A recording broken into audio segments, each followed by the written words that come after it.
കോടിക്കണക്കിന് അയ്യപ്പ ഭക്തന്മാർ ആന്ധ്രയിൽ നിന്നും തെലങ്കാനയിൽ നിന്ന് കർണാടകത്തിൽ നിന്നും തമിഴ്നാട്ടിൽ നിന്നും കോടിക്കണക്കിന് അയ്യപ്പ ഭക്തന്മാരാണ് ശബരിമല സന്ദർശിക്കുന്നത്.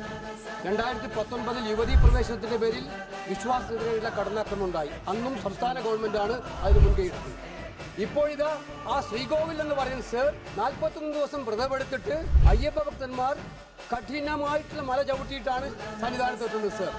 അവിടെ എത്തുമ്പോൾ 30 സെക്കൻഡ് അയ്യപ്പ വിഗ്രഹത്തെ കാണുന്നതിന് വേണ്ടി അതിന് സായുജ്യം അണിയുന്നതിന് വേണ്ടിയിട്ടാണ് അയ്യപ്പ ഭക്തന്മാർ ചെല്ലുന്നത് സർ. അവിടെയാണ് സർ അയ്യപ്പന്റെ ശ്രീകോവിലിന് മുമ്പിലുള്ള ധ്വജവും അതുപോലെ തന്നെ കട്ടിളപ്പാളയും എല്ലാ സ്വർണവും സ്വന്തമാക്കി മാറ്റി മോഷ്ടിച്ചിരിക്കുന്നത് സർ. ഇത് വൻ കൊള്ളയാണ് സർ.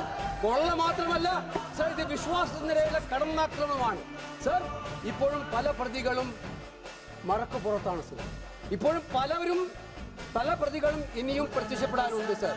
സംസ്ഥാന സർക്കാർ ഇവരെയൊക്കെ സംരക്ഷിക്കുന്നുള്ള പ്രതീതിയുണ്ട്. ഹൈക്കോടതി അന്വേഷിച്ചതുകൊണ്ട് മാത്രമാണ് ഈ അന്വേഷണം വരെ നടക്കുന്നത്. ഞങ്ങൾ ഹൈക്കോടതിയെ സല്യൂട്ട് ചെയ്യാൻ ആഗ്രഹിക്കുകയാണ്.